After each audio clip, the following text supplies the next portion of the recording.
Hi, it's Aileen Milton, and it is October 16th, and here we are back on the square, and this is our Men on the Bench series, and with us tonight is... Howard Bookman. Hi, Howard. How are you doing? I'm doing well. I understand you're from Massachusetts. No, actually, New Hampshire. New Hampshire. Okay, sorry about that. Please, I don't want to be friends with too many Democrats in Massachusetts. Sorry, my mistake. Tell me, I understand you're involved with the Scott campaign up there. Yeah, Scott Brown. Yes. He's running for the Senate. Hopefully he'll win and help, flip the Senate to the Republicans. It's important. It's probably one of the more important races this year. Following, just slightly what's going on here in Florida, but I support the Republican candidates here as well. And hopefully things will work out in the next couple of weeks. Well, what are you doing in the villages? Well, I have a house here, but I don't come down that frequently. But I'm going to be here for 3 weeks, and actually flying home on Election Day. But I did place my absentee ballot in, so just in case I got home late, okay, make sure that I voted.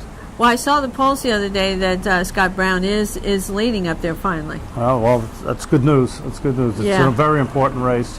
So we had him over our house for a get-together a couple of months ago, and he impressed the people that were there. And actually, they're having a rally for him in my town tomorrow at 5 o'clock at the Lions Hall. Does he still have the truck? He does have the. He drove a car to my house, but he did sit in my DeLorean. He was excited about that, and he does. He drives the truck periodically, but I don't know if that's his everyday vehicle anymore. Well, how did you think? What do you think about what's happening here in Florida? Since you're also a part-time resident here. In which race? Well, right now, what's the big race here, of course, is the governor's race. Okay. Well, I'm supporting Governor Scott. I'm sorry to see that Charlie Crist thinks he should be coming back, and I do like Pam Bondi also. We do too. We like Jeff Atwater, and we like Adam Putman, and we like the judges that are up for retention, and we're going to say no on all three amendments down here. Okay. Those I'm not familiar with, so I'll have to take your word for it on that. Okay. Or get your next man on the street to comment on that one. Well, tell me, what do you think about this Ebola situation that's happening in our country?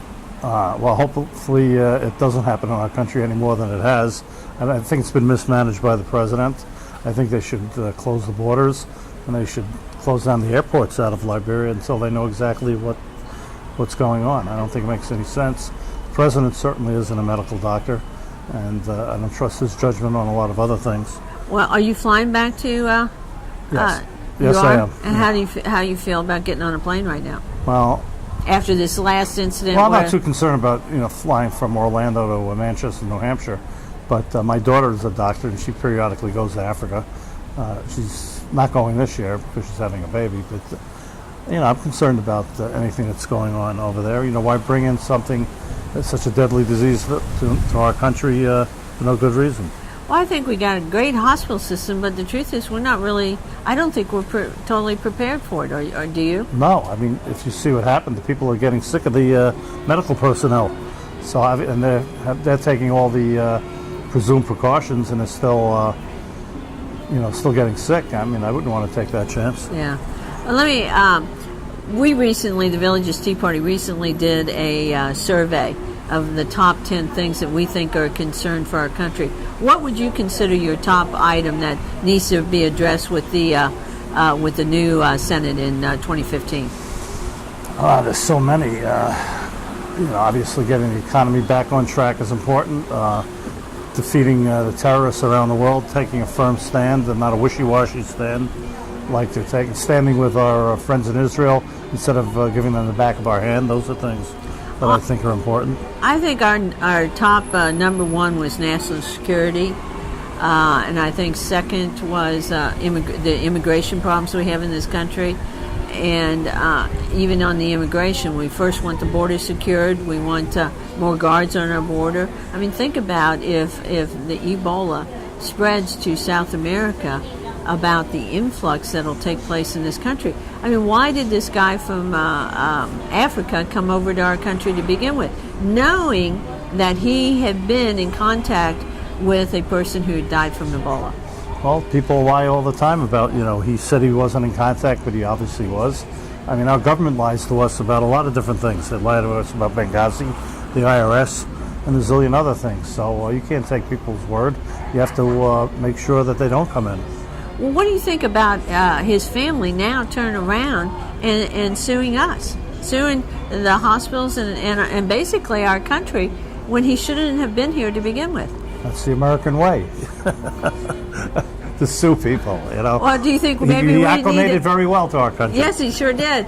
Do you think maybe the American people, should turn around and sue that family for bringing him over here and jeopardizing all the Americans?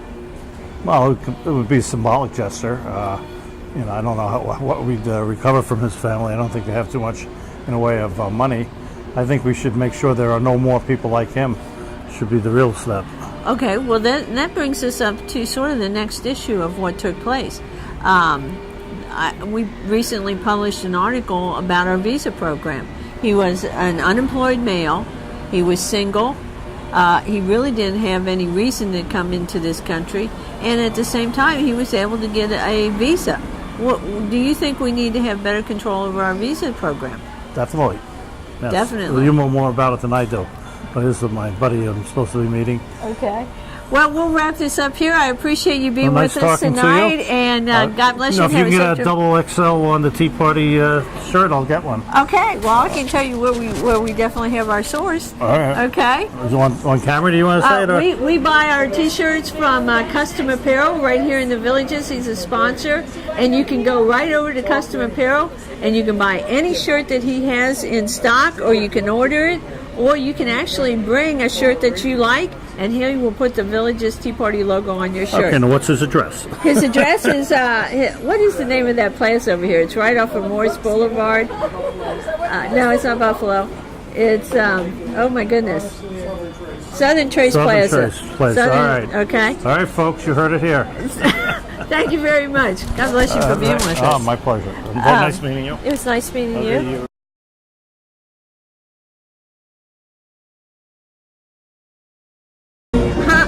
Hi, this is Aileen, and we're on the square, and we're with a Woman on the Bench series. How are you doing tonight? Tell me your name. Good. Penny White. Hi, Penny White. How you doing? Good. I just saw that you stopped over here at the Republican headquarters, and how are you feeling about the election? Well, I just had to get something off my chest about the interview last night. And how did you feel about the interview?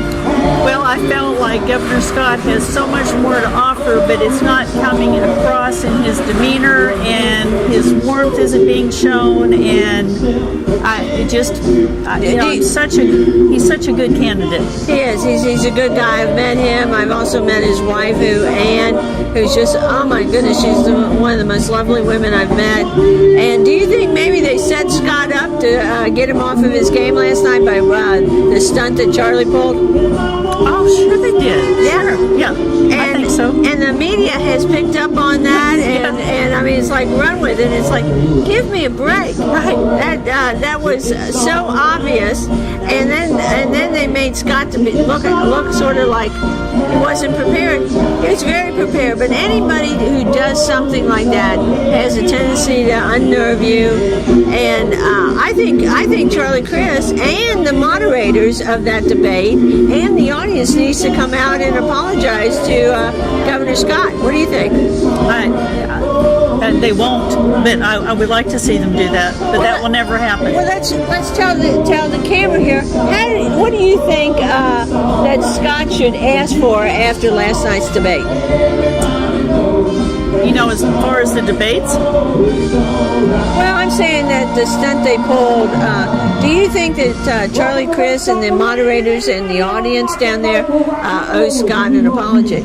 Well, number one, I'm not happy with the live audience. If the live audience isn't going to listen to the regulations, Charlie Crist isn't listening to the rules and regulations, why should Governor Scott stand there with egg on his face because he's a follow the rules kind of guy? And he explained that last night. A lot of things aren't in my hands. The federal government, the state government, you know, he's not in charge of everything, but he follows the rules. I think what Chris did was actually illegal, like his normal things, and he lied. He said he stood up there in front of the audience and said, "No, I didn't know anything about that," and that was just an out-and-out lie, and that's typical of Charlie. And I think Scott is a very honest man, and therefore left him a little bit, and what the audience and what the moderators basically saying that Scott refused to come out was ridiculous. Scott didn't even know Charlie Crist was on stage, and what I understand is that the last Scott had been told was that Charlie was in an emergency meeting to figure out whether he could use the fan or not, and nobody informed Governor Scott that Charlie was on stage. I think it was very, very disrespectful, and I think we need to let the American people know that we're not happy with how they treated our governor here in the state of Florida. I agree 100%. Well, Penny, how do we move forward then? How do we move forward out of this into the next 3 weeks before this election? I think we need to have more people tell why they are voting or have already voted for Governor Scott. I mean, hit from the Panhandle to South Florida. See, Charlie Crist knows he has a lot of fan base in South Florida, but that's only a small part of Florida. Well, then let's answer your own question. Why, Penny, are you voting for Governor Scott? All kinds of reasons. Number one, I respected what he said last night about parental rights. As a retired school teacher, that's absolutely true. Parents have the biological right to make decisions for their children. They're not always right, because we're all human beings. But I respected him for saying that. He's put people investigating family services. He has made landmark decisions on environmental issues.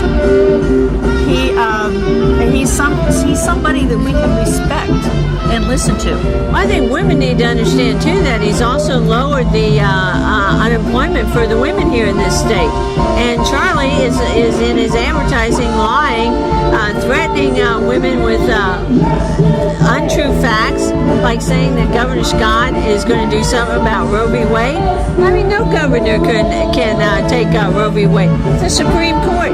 And somehow we need to better educate these voters and understand that these mistruths, half-truths, or downright lies that they're putting in their advertising is incorrect. And I think it's time that the American people and the Floridian people need to step up and go, Charlie, you're lying. And we trust Governor Scott. He's done a great job for the state of Florida in the last 4 years. We need to educate voters. And how do we continue to do that?